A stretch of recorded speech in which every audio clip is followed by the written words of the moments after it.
Have you ever told a lie, or taken something that didn't belong to you? If so, you probably weren't proud of how you acted in those moments. But why? What was it about doing something wrong that made you feel bad deep down inside? Natural law theory is a legal theory that recognizes law and morality as deeply connected, if not one and the same. Morality relates to what is right and wrong and what is good and bad.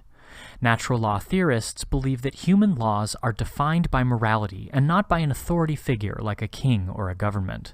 Therefore, we humans are guided by our human nature to figure out what the laws are and to act in conformity with those laws. The term natural law is derived from the belief that human morality comes from nature. Everything in nature has a purpose, including humans. Our purpose, according to natural law theorists, is to live a good, happy life. Therefore, actions that work against that purpose, that is, actions that would prevent a fellow human from living a good, happy life, are considered unnatural or immoral. Laws have a purpose, too, to provide justice. From a natural law perspective, a law that doesn't provide justice, an unjust law, is considered not a law at all. Therefore, a law that is flawed is one that no one should follow. In short, any law that is good is moral, and any moral law is good.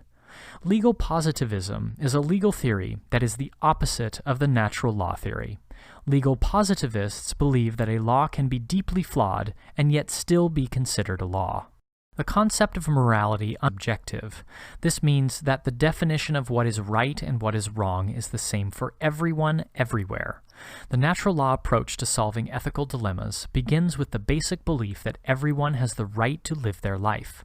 From there, natural law theorists draw a line between an innocent life and the life of an unjust aggressor.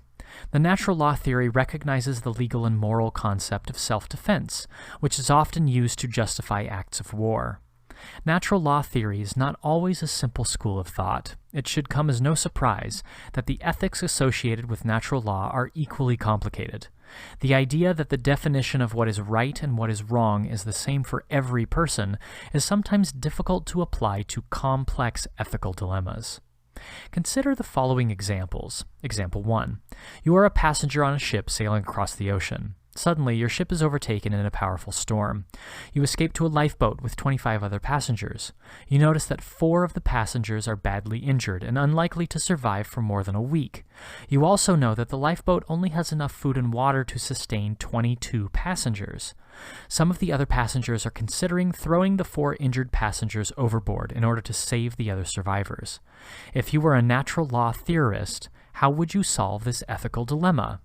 Acts of violence like murder work against our humanly purpose to live a good life.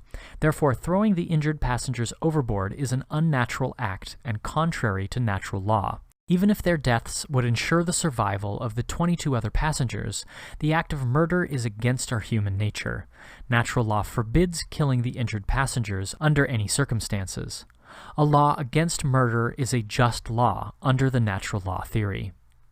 Example 2. You are a doctor at a busy hospital. Every day you must turn sick patients away because you don't have enough beds to accommodate them. You treat an elderly patient who is dying of a painful illness. The illness is terminal and will kill the patient within a few weeks. You know that high amounts of pain medications will provide your patient with some comfort in his last weeks. But you also know that the medication will cause the patient to die within a matter of days. If your patient dies, a bed will be available for a new patient to receive treatment. How should you proceed under a natural law approach? This dilemma is a good illustration of the principle of double effect. Double effect arises when a traditionally good act brings about a bad result, or a result that is best avoided under natural law principles. For example, giving strong pain medication to a terminally ill patient is a good act in that it makes the patient feel better. If the medication also brings about the patient's death more swiftly, the principle of double effect holds that the good act, reducing pain, justifies the bad result, death. However, making room for a new patient at the hospital does not, in and of itself, justify killing the terminally ill patient. Example 3. You are the President of the United States. Newcomia, a newly formed terrorist country, has nuclear weapons armed and ready to fire at New York and Los Angeles. You know that US troops, if deployed, will easily overpower Nucomia's army and disarm its nuclear weapons. But that action will anger Nucomia's allies and result in a large-scale war between multiple nations. You hire a natural law theorist as your foreign policy advisor. What kind of advice can you expect? War may be justified in order to protect innocent lives. However, killing simply for the sake of revenge is unacceptable. This is where the just war doctrine must be applied. Under this theory, acts of war are justified when the damage inflicted by the aggressor is severe and the chances of success of the nation are great. Just war principles also demand that the loss of human life will not be greater than it would have been if the aggressor had carried out its threat.